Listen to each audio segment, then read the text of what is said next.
Good morning and welcome to our monthly webcast. This is session number 45. I'm your moderator, Samir Mehta. Thank you first of all for the numerous messages which we have received and the personal interactions at India Live and at the American College of Cardiology's meeting.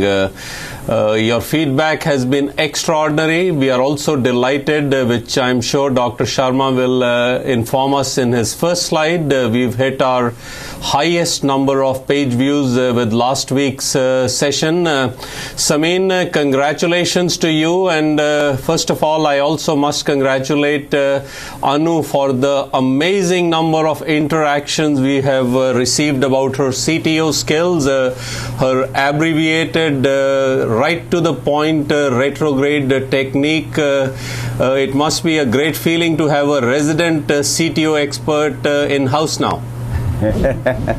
Well, you want to answer that? Yeah.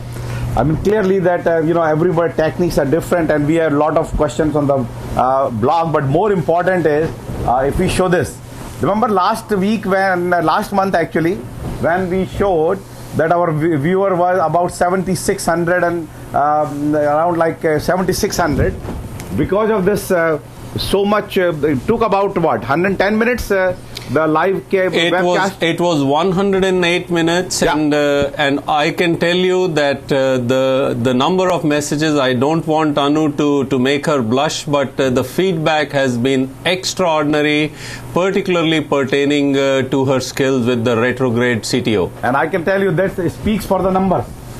Basically, it clearly, and see here, I was saying last time that we need to hit 10,000 by mid-July or December, and we had 12,000. Now it's still going because right now this is the February, and of course the early part of March. So and then of course there are a lot of question answer which we still have to answer. We're quite busy, which on ACC website, but having a 12,000 hits, I mean unprecedented. We never thought we'd reach there. And this is all because of the technical skills and step by step, which Anu mentioned that how to do it in a simple way. People can use various complex ways, but just do a simple, try to avoid as little as antegrade dissection. And that is what has come up now in the recent trials, that your STAR technique of antegrade dissection are associated with higher restenosis as well as stent thrombosis, and therefore many of the devices which are being made for antegrade dissection, I'm sure going to face a big challenge in this upcoming our interventional arena. Samin, although this week with the CIT meeting in Beijing we'll get more accurate numbers, but there appears to be also a steady rise in the listeners and the viewers from China. Absolutely. For our Chinese viewers, once again, ni hao. I hope you are able to watch our Chinese simulcast, and if you have missed any sessions, you can go back to the archived sessions. I just got it. Samin, tell us about the case you have, a very complex bifurcation coming right on the heels of the DK crush presentation at ACC. Absolutely. And we can go through our the slide set with the support we have with Abbott, Boston Scientific, Medtronic, and AstraZeneca. And of course, these are the disclosures. Now, this is a 73-year-old male who presented last month with crescendo, class 3 angina, and axial dyspnea.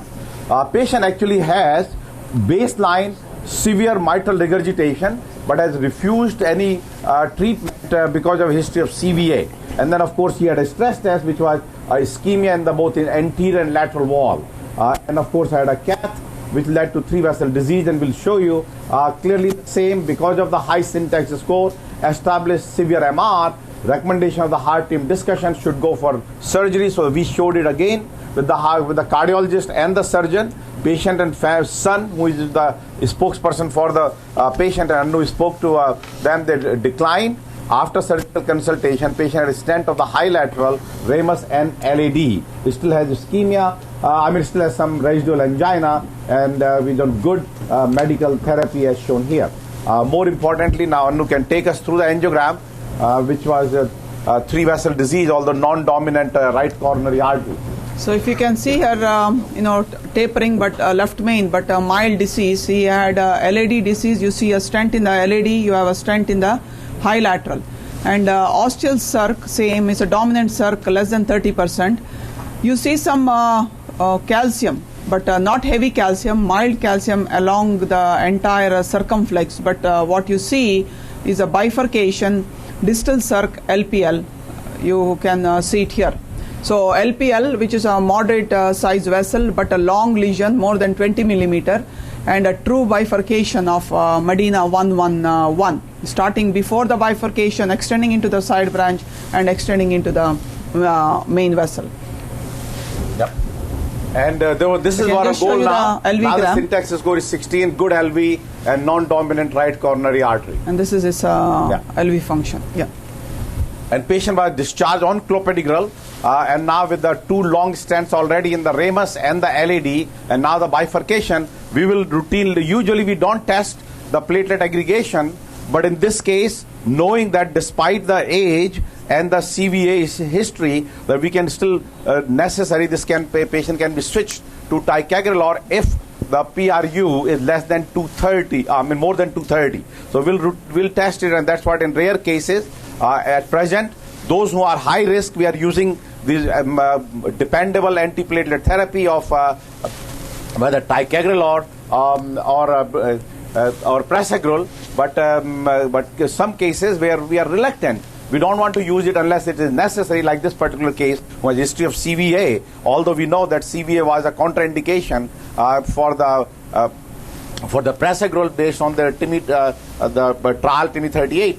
But there was no interaction of the CVA with bleeding or event rate in the Plato trial. So that the patients need stronger antiplatelet, dependable antiplatelet therapy. Our goal has been, in those cases, we use the ticagrelor, and that is, we are going to test it now. But believe me, when you test, almost 80% have a good inhibition. With a PRU less than 230, you don't need to change it. If it is more than that, then those cases will change. So now in this particular case, because the high-risk ischemia is appropriate all throughout, was appropriate then and is appropriate now, and while we were trying to get ready in this particular case, should we do a IVUS in some calcium of the main vessel? Probably not. And the question is that 2 DES for bifurcation lesion and the newer devices for calcified lesion, because our goal always have been to update our viewers with the recent one. Advances which comes latest publications and so, and the issue of the 2 DES, 1 stent versus 2 stent by various technique of the kissing, crush, or T-stenting or culotte has been under the proponent and I would say opponent of various techniques, but majority is still saying that 1 stent is good enough, but we also know that correctly done 2 stent, and this was our we published in Clinical Cardiology, that as you see in the right side of the middle, that having a 2 stent and 1 stent, and the MACE rate is in the red and TLR is in yellow, that 2 stent strategy is not bad. And same also that not a higher stent thrombosis. So it seems to be that correctly done 2 stent strategy may be okay. But one technique which has come really superior to any other technique, single stent or 2 stent, is the DK crush. And that basically involves that you put a stent in the side branch, you crush it with a balloon, do a kissing balloon dilatation, that's the first kissing, and then you put a stent in the main vessel, cross it again, and do a second kissing balloon dilatation, that's a double kissing. And that's the DK crush, really proponent being from China, and has shown in their original trial after DK crush 1, the DK crush 2 showing compared conventional, which is the in the blue, and the DK crush in red, showing the lower MACE rate, TBR and restenosis, although there was no difference, rather slightly higher stent thrombosis with the DK crush. But clearly this was the early of their randomized trial of about 350 patients, and then led to the latest presentation last week in San Francisco by that group for the left main, because that has been a big issue, that what should be the right technique for the left main, and that's the DK crush 3, which showed the data of the patients about to 400 plus. The majority of them were distal left main, and compare the DK crush to a culotte. and basically found that, as you can see here, that the decay crush in the blue and culotte in red, the event-free survival was significantly lower. The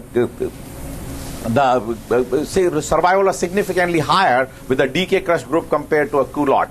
So basically means the less MACE rate and overall less event rate and TVR, which individually shown the composite of MACE 6.2 in the decay group versus 16.3 in the culotte. These are the distal left main at 12-month follow-up. Cardiac death was not different. MI was slightly lower again in the decay crush group, so also the TVR, and no difference in stent thrombosis. While the earlier studies did show slightly higher stent thrombosis, but clearly now in a large vessel did not make any difference. And they actually have a pre-specified with the angles and diabetics and high syntax score. It looks like in every category, decay crush came out as a winner in these cases. At the heel of it, there's another paper came out in the JACC Cardiovascular Intervention about from the BBC1 study. Remember, BBC1 study was complex strategy of 2 stent versus 1, and data showed at 9 months, 1 year, that you had higher MACE rate with the 2 stent versus single stent, which is a simple approach. But now what it showed basically that as far as the quality of life is concerned, that questionnaire, angina and quality of life, both were identical and both showed improvement at follow-up. So that as far as symptoms are concerned, 1 or 2 stent strategy was identical as shown here. So quickly go to the second while we are getting ready with the guide, and so that the newer devices for calcified lesion. We know the calcified lesions are a problem. We all know that because many times angiography underestimate the calcium. More also, the calcium cause more procedural complication, unexpanded stent, and higher side branch closure and restenosis. So clearly, at present, only device we have after the calcium using either the flextome or angiosculpt, then the heavy calcium using rotational atherectomy. Problem with the rotational atherectomy, as we showed the 2 months ago, that even the latest trial of the Rotexes that still have a higher late loss. That's a major issue. It has better procedural success, but higher late loss in the rotational atherectomy trial. So that while rotablation is very essential in many of these cases, but has not shown to be beneficial in terms of reducing the MACE and lower restenosis at follow-up. Now, actually very interesting, this is the data presented in TCT, pooled analysis from the acute coronary syndrome trial of the Acuity and Horizon, and basically had 32% patients had a moderate to severe calcium, which is a type B of ACC-AHA. Remember, none too mild is type A, and 32% of these patients, and you see the outcome of these patients, that those who have moderate to severe calcium, clearly the heavy calcium were excluded. We don't randomize those cases in the trial, but clearly that high calcium had a higher MACE rate, higher the stent thrombosis and TLR, and the myocardial infarction is the little trend. The key, and of course higher death rate. Very important that calcific lesion is a predictor of long-term MACE, and therefore it's while the rotational atherectomy is very good, and we believe it, and we do about 9 to 10% of rotablation every month of our 450 cases, but it really has not shown to be a real benefit in terms of reducing the restenosis or changing the long-term outcome. And of course, these are the various devices that we can use. Just a high pressure balloon dilatation of the non-compliant balloon, go to high pressure, or in a mild to moderate calcified lesion, use a flextome or angiosculpt. Now, angiosculpt actually now available in various sizes of the 6, 10, and 15 millimeter, and of course the cutting balloon or flextome available also 6, 10, and 15 really comes handy in osteal lesion and mild to moderate calcium. For heavily calcific lesion, only thing we had available is the rotational atherectomy, and basically they work by scoring the plaque, cut the interelastic lamina so that vessel expand and your subsequent stent expansion occurs with both flextome as well as angiosculpt balloon. There are some data to say that if you use a stent and you pre-dilate with a balloon or direct stent versus go angiosculpt, that you get a better your predefined stent lumen cross-sectional area of more than 5 millimeters square, and no matter which lesion morphology it is, but more so in the calcific lesion, that while your pre-dilatation of the balloon may not be enough, that using the angiosculpt get you the better stent expansion. And of course the Rotex trial, which is now published in JACC last month, goes with the same, that rotational atherectomy did not change the long-term outcome MACE, rather numerically was was the event rate was slightly higher compared to the with the PTCA group. Now, there's a new device, and this is what I'm alluding to, that what's new now, that is the device called Orbital Atherectomy. It has a very unique mechanism that while the rotablation works on the wire with the longitudinal, with the high speed on a wire, that this is the crown, the burrs rotate in an elliptical fashion in the orbit. So basically the same burr, if you change the speed, it changes, it increases the lumen, same size of the burr. And this is a very important, that in this increased speed is the increased centrifugal force. Very important, that therefore you need to increase the lumen, you just increase the speed. And this is where the word they are calling as sending, send, as if you are just sending the plaque, compared to the ablation which we do with the rotational atherectomy. And therefore it has gone through various trials, and this is a quick setup. With the eccentric crown, the Viper wire, which is 0.012 compared to 0.009 of our rotational atherectomy, and the setup looks similar to rotational atherectomy, and the electrically controlled, much simpler device setup compared to what we have for rotational atherectomy. And what has shown is that continuous flow of the blood and saline minimize thermal injury. We can do 2 minutes. Yeah, that. Clearly, that's therefore less debris, less thermal injury, and less peri-procedural enzyme elevation was the theoretical. Question is, did it happen? And that is, we have Orbit 1 trial done by Parikh and Chandra in India with of the 50 patients, and having a MACE rate of about 8% at 6 to 9 months, and we now have data of 3 years. But more importantly, what was presented just last week was the Orbit 2 trial. And Orbit 2 trial was the prospective multi-center trial of 443 patients, and all were heavily calcified. Because apparently, ours actually was just learned that there is no clear indication for a heavily calcified lesions, even rotational atherectomy. But severely calcified lesions in a 49 US sites with the 443 patients underwent orbital atherectomy, and 30-day follow-up was presented in 98% of cases by Dr. Chambers. And primary endpoint basically were the same, or MACE rate with a MI of more than 3 times CKMB, and it involved the severely calcified lesions and all complex. And basically what did we find? That the 30-day MACE rate was 9.7% in these cases. Now we remember comparable in Rotex trial, this was 13-14%. The key is US CKMB of more than 3 times was 9.7. Majority of them was non-QAMI, rarely QA, and TLR and cardiac death as shown here. And there was because there was no control group, so they were pre-specified goal to begin with. That they needed to be above 83% in terms of the 30-day MACE free freedom, and got to an 89.8%, and so also the procedural success, which was the performance goal based on the data. It was not a randomized trial, the 82%, and they got 89.1 with, as I said, MACE rate of under 10%. So seems to be that another device which will come up very important in cases of our calcific lesion, where we have relied on only one device, which is rotational atherectomy, but soon the data looks quite good, and I'm sure they will be presented to FDA in next few months after data cleaning, and we could have another device for calcific lesion in next before the year end. Now, just to say, orbital atherectomy is available for the periphery at present, but coronary is the one which we do not have indication at present. So, I mean, clearly there is a need for another device for plaque modification, as many viewers would have observed, having watched numerous cases where we continue to use either rotational ablation or angiosculpt. The benefit when you present some of the initial data, and I understand you are going to be the principal investigator of the trial?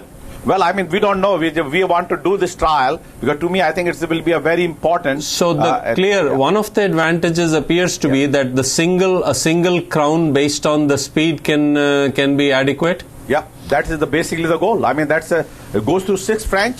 So you need to get a lumen of 3 millimeter by changing the speed 1.5 bar will give you a lumen of 3 millimeter. Without ever having tried this, I can tell you the wire will be better than the rota wire. Oh, that actually Viper wire is the one at present Anu uses rarely in those retrograde, exteriorization of the stent. Very stiff, nicely wire compared to the rota wire, which in my opinion, is the Achilles heel of rotational atherectomy. This wire will be much better, 0.012, and has a very torqueable. Samin, before Anu starts the case, another quick follow-up. There has been some criticism with the DK crush trial that not too many people are using the Coulette technique, and although the cases and the subsets are different, how do you think that would compare with SKS? Well, the point is for the distal left main, that is true for when they did a DK crush 2. For DK crush 3, I believe in a large vessel,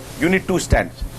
Again, there is always maybe my personal bias. Because if you have a large vessel involving the distal left main, where both vessels are involved, that clearly it's a strategy of 2 stents, and these are the large vessels. So that whether you use a quick kissing stent technique, that's what we use and we favor, particularly for the left main and sometimes with a large bifurcation, or use a DK crush, which is a little complex. Multiple steps are needed, and although in the study they did show slightly higher fluoro time and contrast use, but overall with those investigators which are expert, I have used DK crush in about 5 cases. I can tell you, it takes double the time than what we do with the kissing stent technique. Well, I think eventually it's going to be what impacts which does more of the Carina shift. Anu, take us through what your plan is for today. So if you can see the angiogram, I just have it in the caudal view.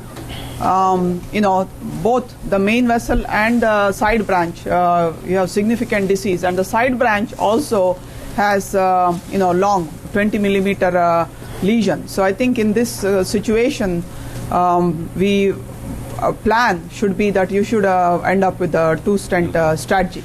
Now I can just let it play here. So like I think we discussed this before, the angiogram, you give dye, that you see not a tramp track calcium, but at least you see moderate calcium on one side of the circ. So just be prepared that you may have trouble in getting your device down in the circumflex. The question always comes, which is the best view, and other thing is which vessel do you wire first. There's no hard and fast rule which vessel you wire first, whether it's the side branch or the main branch. All depends on how tight the lesion is at the level of the bifurcation, and which vessel is angulated. Many times you can have a diag that is diseased, that is straightforward, and then an angulated LAD. You may have to wire that first, versus sometimes you may have angulated diag. So there's no hard and fast rule. But I think overall, complex lesions should be wired first. Yeah. Whether it's a side branch or main vessel. I think that's a main statement, because otherwise your wire will spin and will entangle with the previous wire. And what wire you will use for the side branch is same. Always use the preferred hydrophilic for the side wire, or the most difficult vessel, whether it's the main or the side branch, and then you can go with another workhorse wire on in the second branch. Samin, I'm sure some viewers may even argue that just keep it simple. They will even cite the British bifurcation study that do a simple provisional stenting here. The question with provisional stenting is the side branch is diseased, long disease, and it's a major side branch. If you lose it, provisional stenting means if you try to balloon dilate the side branch here, you will have dissection here. You cannot just say, now if you have 5 millimeter or less than 10 millimeter involvement of the side branch ostium, maybe you can say just balloon it, stent across and come out. When you have a 20 millimeter lesion, you cannot just say I'll do PTCA and come out. If you see the significant disease when you do PTCA, you will end up with a dissection. And I think that's a very important point. The proponent of the 1 stent and 2 stent strategy, I say at present, based on our understanding of the 2 stent strategy, that you do correctly, you are not inferior to 1 stent, and goal should not be 2 or 1. Our aim should be that which case will likely to need 2 stent, and you go with the 2 stent prospectively rather than a bailout. And this is a case, as Anu mentioned, with a long lesion. likely you will not come out without putting a second stent in the side branch. So strategy in this particular case, I would make it a strong case in this particular. I gave an AHA bifurcation talk also, that this is kind of case. If somebody shows me, I said it's a large vessel of the side branch, 2.5 millimeter plus, long diffuse disease involving ostium, go with the planned 2-stent strategy rather than conventional, where in about 25 to 30% of cases, actually to be precise, 8 versus 32, 8 to 32, because some trials showed 8%, some said 32, but about 25% average, 1 in 4 will require second stent, and putting a second stent through the main stent with now angulated branch, the chances that you'll come out with the good results will be less than optimal. So with that note, I think we decided to go with a 2-stent approach here, but clearly the very important also point is that you need to debulk these lesions, because otherwise going to a very crazy pressure cause dissections and perforation. So these are the long lesions, moderate calcium, as you saw it in the main vessel. Our goal will be that we debulk with a high pressure or with the angiosculpt balloons, and then subsequently we decide. Okay, now go. What we are doing now? So same. We took a hydrophilic wire to the side branch. I just want to make another question. Come on, 1 second. Yeah. Just one other point that I wanted to make is this is just a cine to show how much calcium is there in the circumflex, that we just have to be ready for now one wiring the circumflex. If you see here the LPL branch, as soon as you have a branch, then there are multiple branches in the main branch. So I think wire was just going into all these small branches, in which situation you may have to have just any kind of your semi-compliant balloon just to get your wire in the main vessel. Knowing that it's a long lesion and a tight lesion, you can't go with the cutting balloon to do your atherectomy, but we do have. This is very good. You want to try? Samin, first question has come to you right away, that did you consider or will you consider IVUS here? Well, actually they did the IVUS for the proximal circ at the time, at the earlier, pull back a little bit. The question is the same, that would you change anything based on the IVUS? But if you find, I mean, we know clearly the IVUS is more sensitive.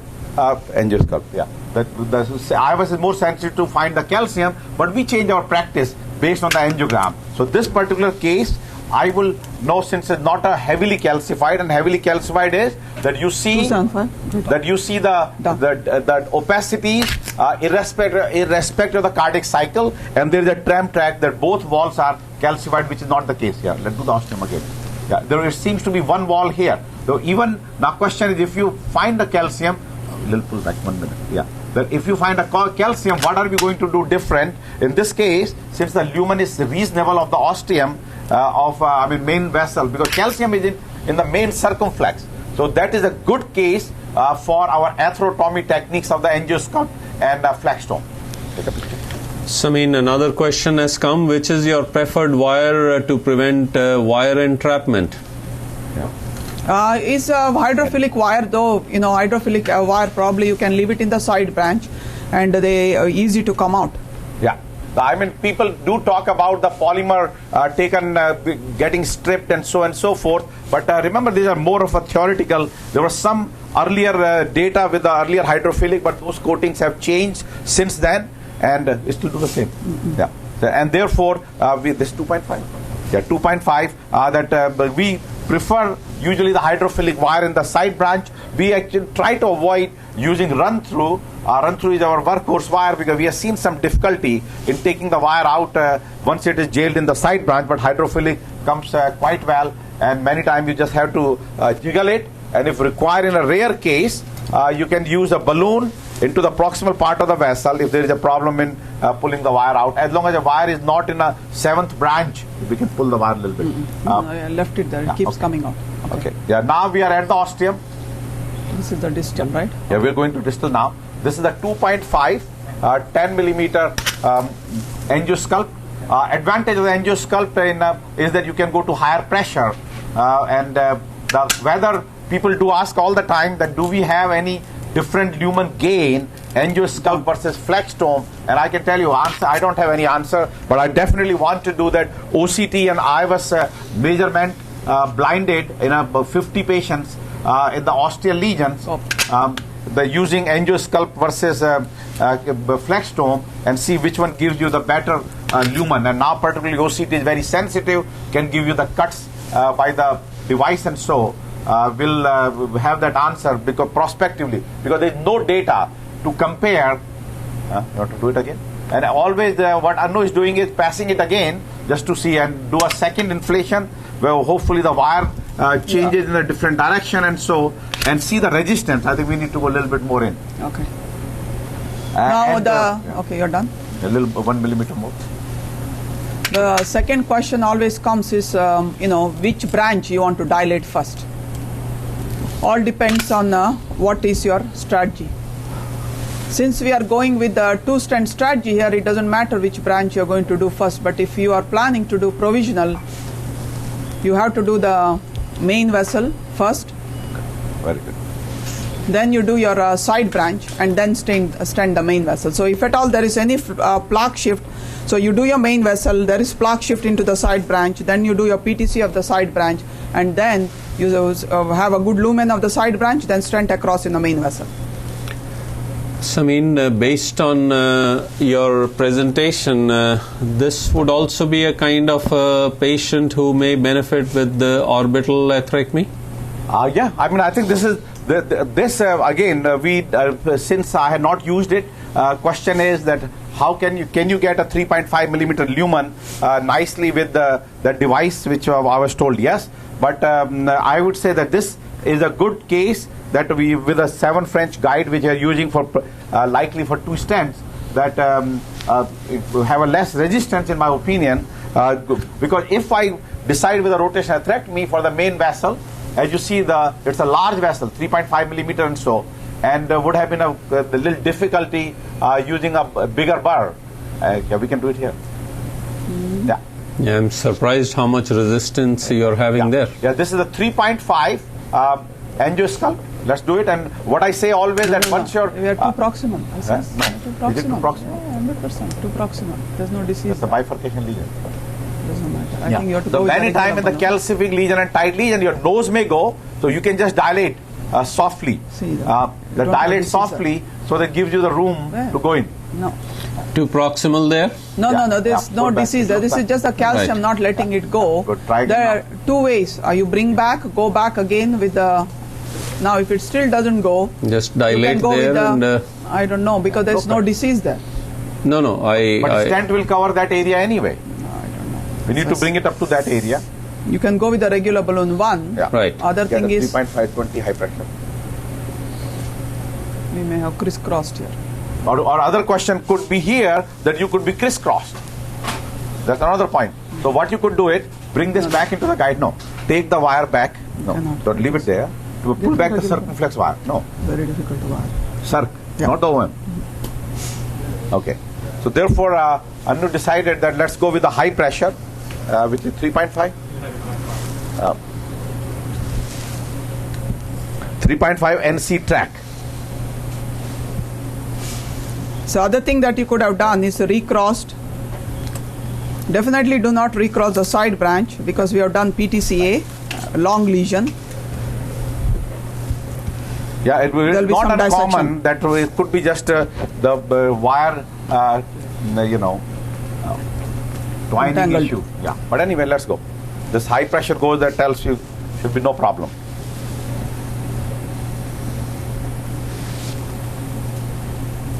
Good. Go up. Went very easily there. Yeah, and it's a 3.5 NC track. 14. Down. Want to go a little further or no? This is what we had predicted, that when you see this calcium, you know your device movement will be difficult. So you just have to be ready for this. Go back a little bit, right? Go up here. So I've gone 16 atmosphere, so that we need this to be nicely open,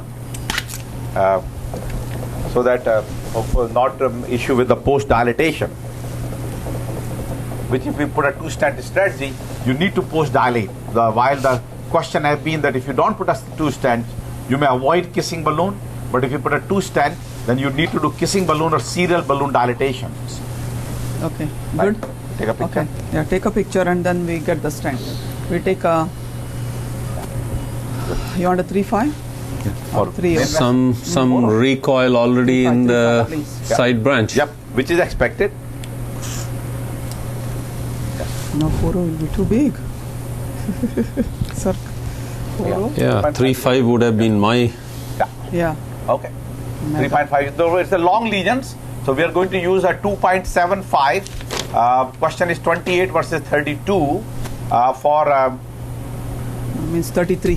33. 2.75 33 and 3.5 33.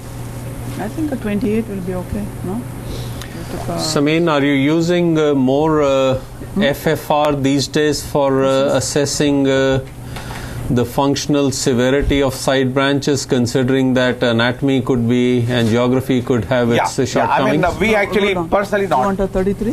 275, Both 33? 33, yeah, 275 33 and 3.5 33. Yeah, no, but the key is that if Give me you the want to leave it, main branch first because yeah. it's difficult. If you want go to leave the main, you want to leave the side branch and you have a concern, then I would say the appropriate strategy. But we learned that many of those, unless patient having any chest pain, you just close your eyes. As long as there is no dissection, there is no EKG changes, patient having no chest pain, you leave it alone. And I'm surprised actually. I would have predicted, based on the my personal experience, that many of these patients do have chest pain from that side branch. But all the trials actually have shown that that's not the issue. That even with you leaving this tight lesion, tight means 70-80% lesion in the side branch with a good T3 flow does not cause more angina. And that we learned in our Nordic Bifurcation 3. You see, because of the difficulty going into the circumflex in this particular case, Anu decided to go with this is a 3.5 33 Giants expedition, and that it's having a trouble despite such a high pressure balloon dilatation to 16-18 atmosphere. Take a deep breath. Yeah, pull back and go. Diknicha. Diknicha. And you see that we try not to jam the guide. Now a lot of people will push the guide and so forth and guide induce injury, but I think pull back and go with the speed once again will be the way to go, in my opinion. I think we need a second wire. It's not going to go. Or we go with once again. Now we can go with angiosculp. Once again. Good. Yeah, good. Okay. See? Second So- speed always. Good still now. So what did you do different there? No, we pulled back. Okay. And speed. I think couple of deep breaths helped. Good little distal. Yeah. And now, just out of curiosity, what was the language you were talking to the patient in? Russian. All right. We So- actually have a very good big representation of Russian you have patients. to know few languages when you're in New York. All right. Spanish and Russian. Got a resident CTO person, Speak Russian a too. Russian translator, and Yeah, we actually, very interestingly, every Tuesday I have one of the Russian cardiologists who brings about 5 to 6 cases, and he stays here till the cases are done. So that doctor, cardiologist, who is our graduate, he's in Brooklyn, he will stay like tonight. Last of his patient probably will go in the room by 11 p.m. and so if we are lucky sometimes after 12 and he'll stay till the case is done.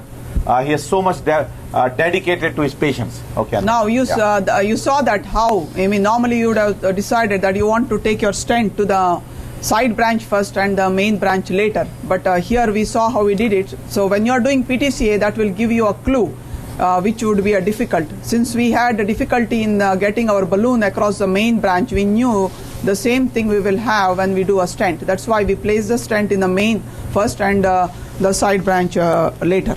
so this is you're proceeding with SKS? We are trying to do what is called as a modified T, Right. Okay. which means you will not have a carina. So what you do, this is the side branch? It's too long. Yes, it's a short here. I think that was a little more overlap of the branch. So see, if we bring both of them as a V, kind of, as long as the overlap is only 3-4 millimeter, or versus we do a mini crush, that is where we are. Modified T mini crush. Yeah. Yeah. See that? Some dye now. Number question is, if you put both of them together, Okay. how would you? Yeah, no. I think this maybe Your carina will be very long if you do. Yeah. But remember, you have to come quite a bit. Go to the caudal. So here we may be missing the ostium in this view. So just go to LAO. Just make that your ostium is fully covered for the side branch. Well, looks good. Looks good to me. No, see ostium. Yeah, pull back 2 millimeter more. Yeah. And that's very important because once you're doing crush and so, mini crush, the few cells have to come to the main vessel. Because otherwise you will miss the, good, right? I'll pull back. And make sure also in this that your main vessel, your main vessel stent is placed because you may not be able to move it.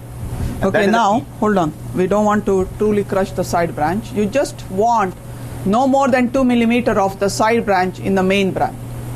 And this is what will be called as a modified T or mini crush. Or mini crush. Synonymous. And that is what should be. There is no crush technique now. Yep.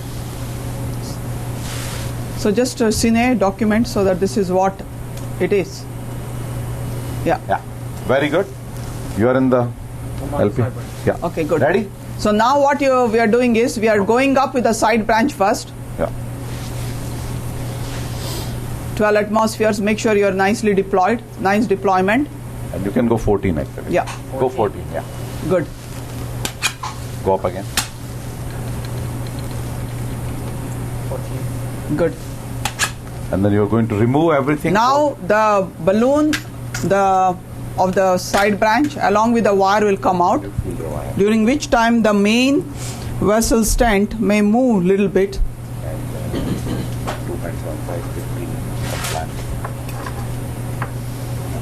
So both are out. The stent didn't move. No. Give some dye. But we go to the further stand now. Yeah. You cannot move. I know, some dye. Just make sure you still can move. Okay. Okay, good. Go up now.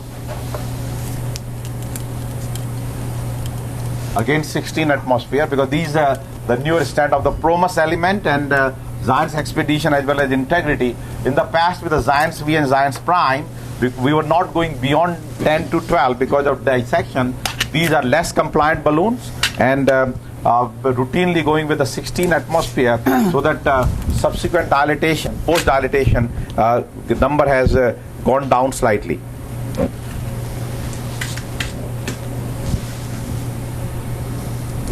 New wire, right? Yep, you got a new wire. So the side branch wire which is in the guide, we can use the same wire to recross now.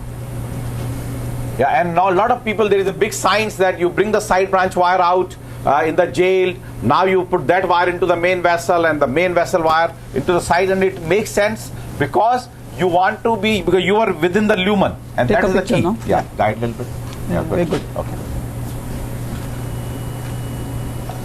Well, angiographically it looks pristine there, and which we'll do it later anyway. Yeah, looking very good. But now is the most important step.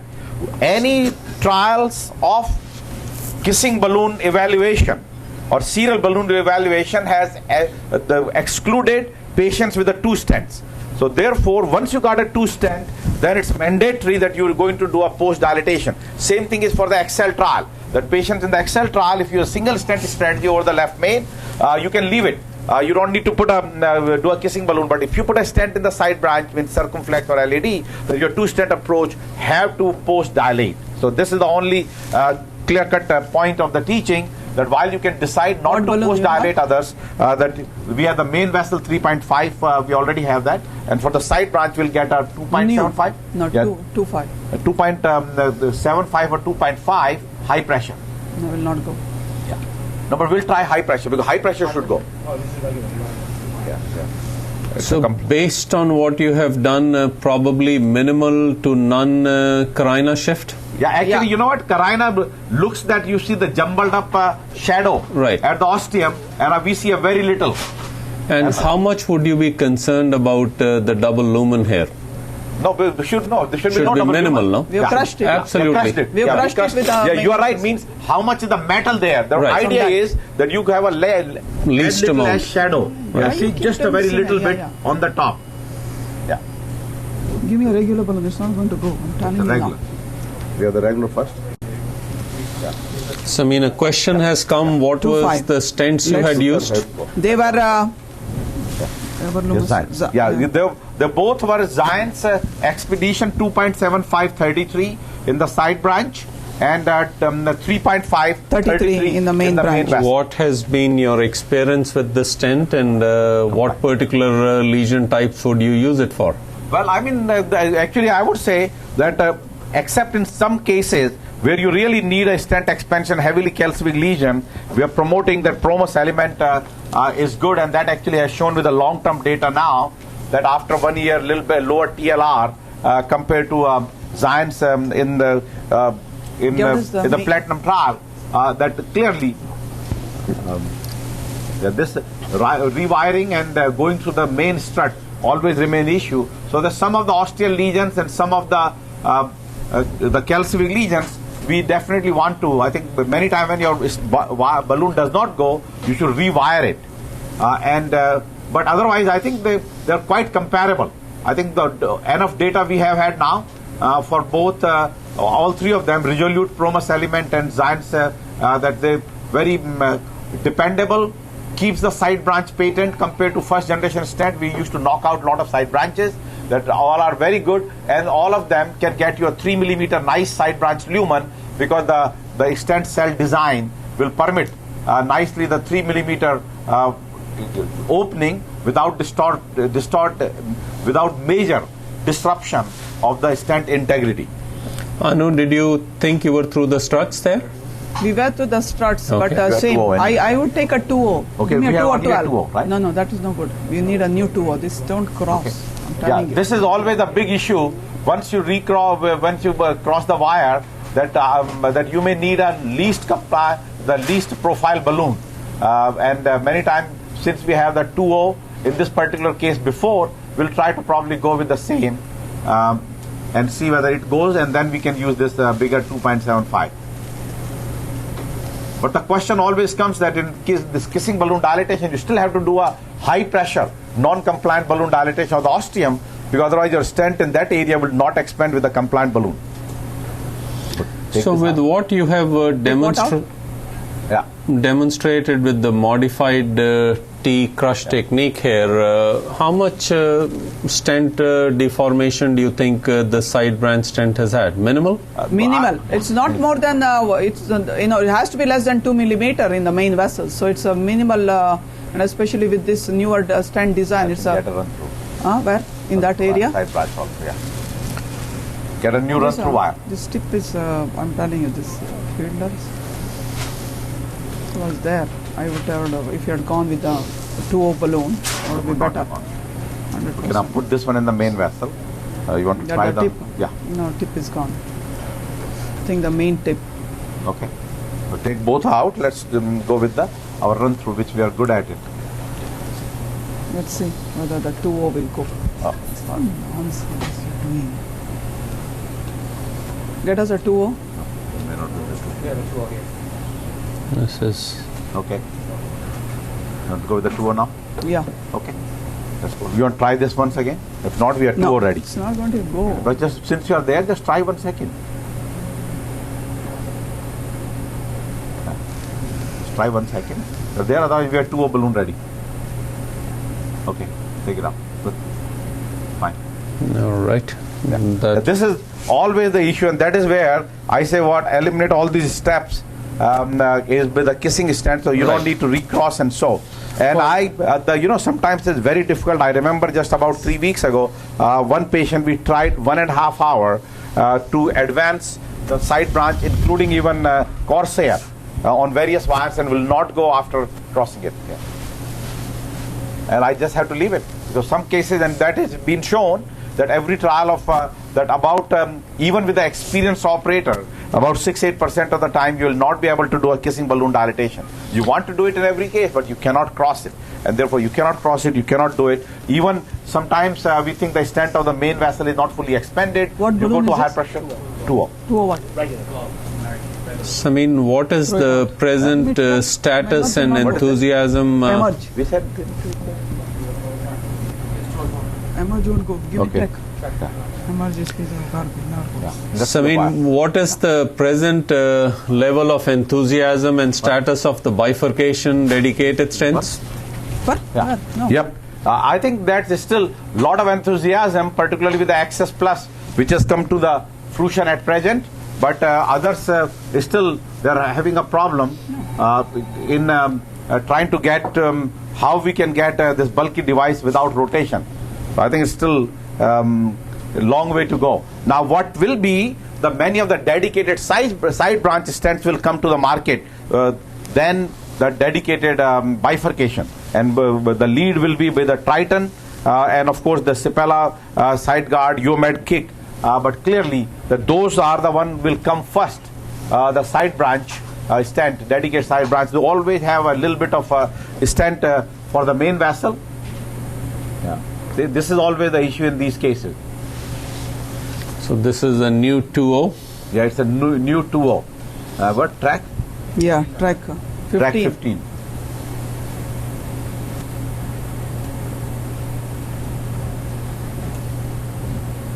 And we have the run-through wire in the side branch now. I'm trying with the run through. And what was the other wire? Where is the fielder?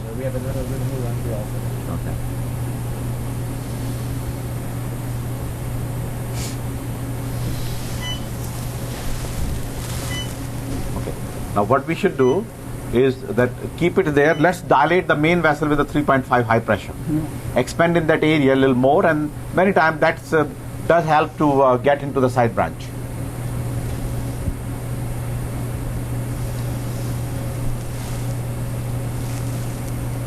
Yeah.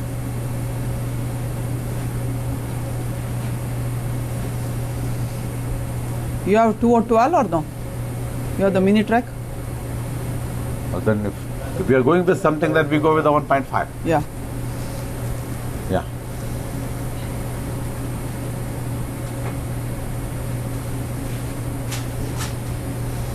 This is not helping. I will 1 second, wait.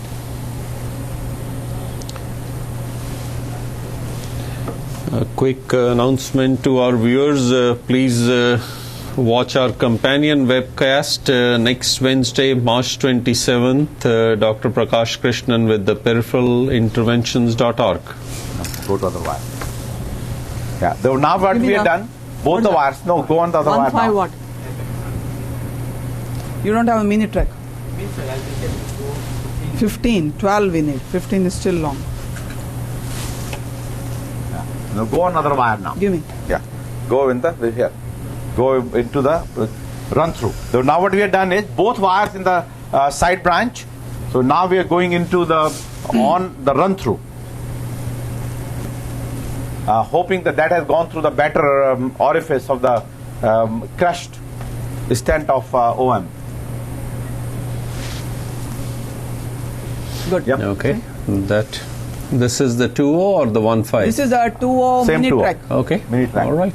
So So now you take out the other wire and put it in the so what Main we can- branch. Yeah. Wonderful demonstration there. Yep, go. Good. Down. Now you can go with the high pressure. Now give me the high pressure first. Yep. Means give me both high pressure. Yep. Now we need to do both high pressure dilatation. Yeah, we'll go. Good.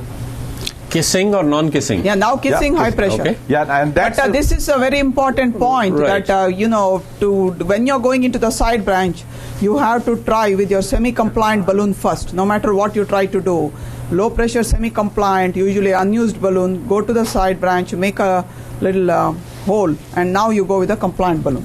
Right. Your final kiss with a compliant balloon. no non-compliant. Non-compliant, sorry. Yeah. Now final kiss will be non-compliant balloon. Yeah, 27515 quantum apex, and we have 3.520 which we used earlier, high pressure. And we are reaching to our time so that we do this kissing balloon dilatation. Can I hold the wire? Yeah. But the essential message remains that with the dedicated two-stent strategy, you must finish with the kissing. Yeah, yeah. Actually, and hopefully the new stent, as you mentioned, will be a game changer. Right. But that still will remain. I mean, the Boston Scientific petal stent, in my opinion, had a very good, because that's what we needed, 2 millimeter lip of the side branch, covers the ostium, need to be put another stent, and in some % of cases, but the project never took off the ground, largely because there was a lot of intertwining of the wires when the device was being advanced, even with the 8 French guide. They were actually at one point using even 8 French guide.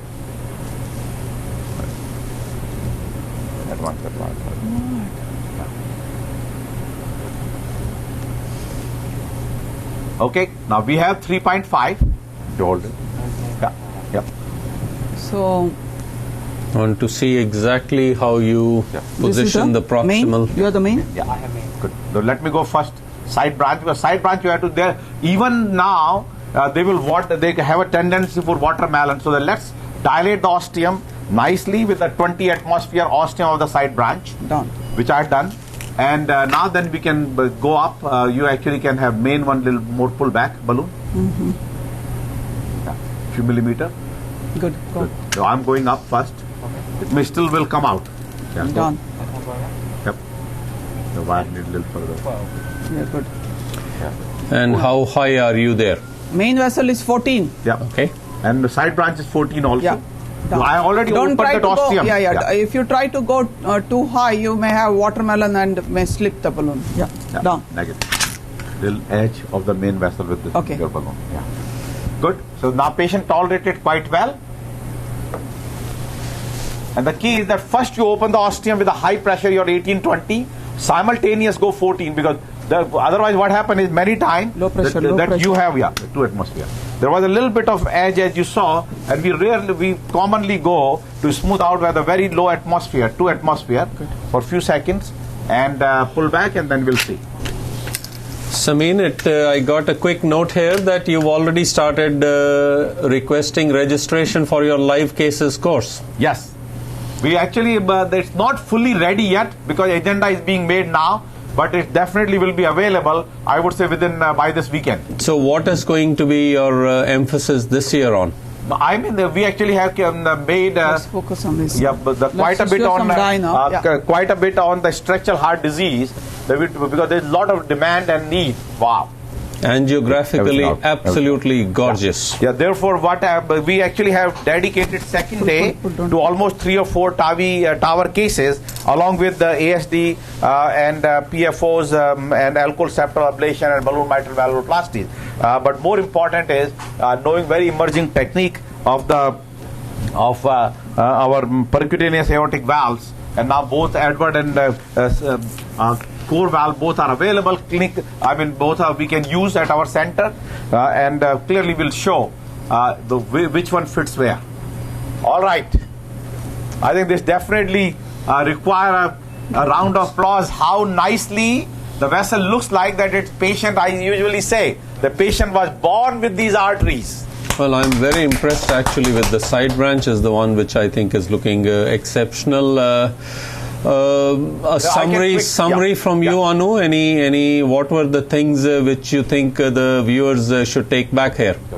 I think we as demonstrated, how to do. I just have to briefly mention, the various terminologies that are going to be used when you are doing a double stent. And if you have a short carina between 2 to 3 millimeter, we talk V. If it is up to 5 millimeter, between above 5, we are talking SKS. So there are 2 stent with a carina formation. Those are the 2 things. The other one that we showed is a modified T. And what is a T? T means you are going to the same way you decided you are going to do a dedicated 2 stent technique. You are going to place the stent in the side branch without anything in the main branch, but you may leave a balloon in the main branch.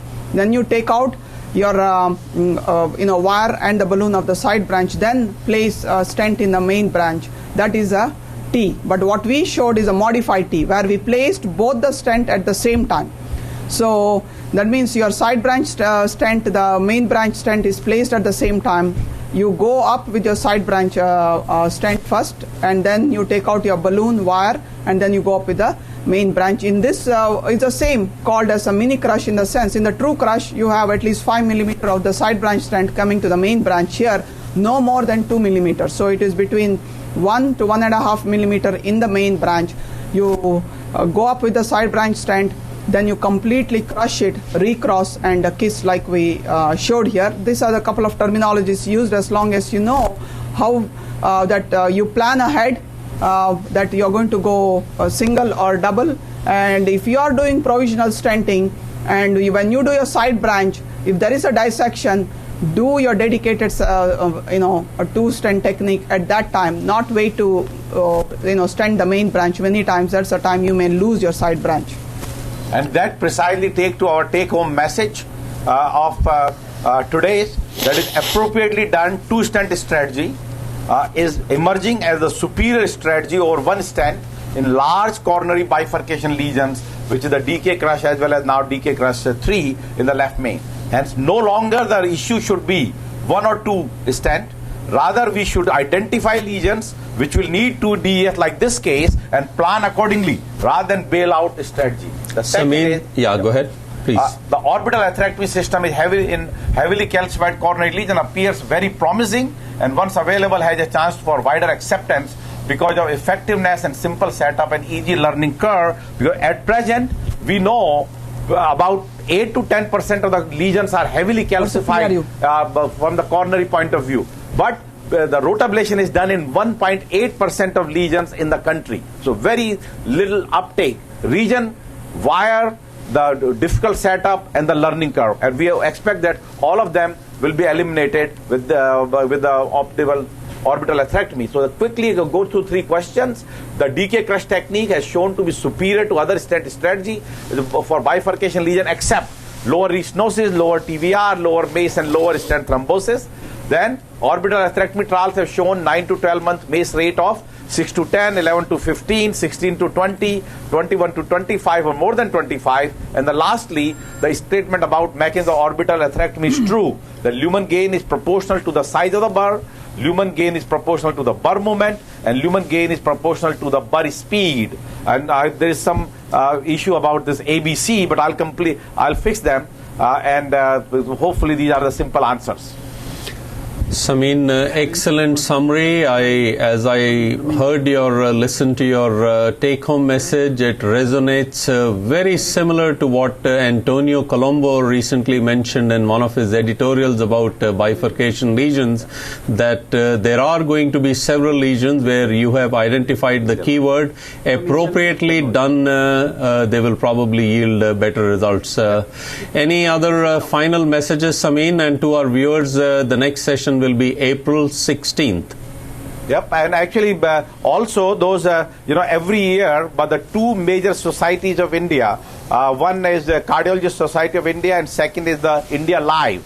I have allowed the organizers of both societies to recommend one fellow who is already in training but get brush up without even passing USMLE or exam and come here for 3 months of training, and is sponsored by me with all their expenses. And so starting this year, we actually already have from India Live selected last year Dr. Ravi Math.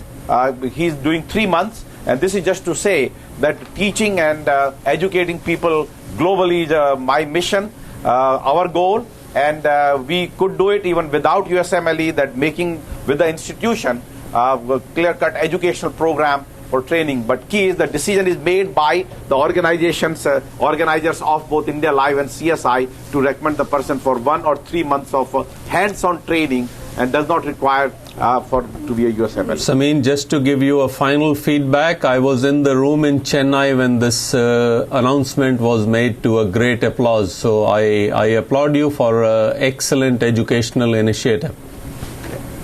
All right, very good.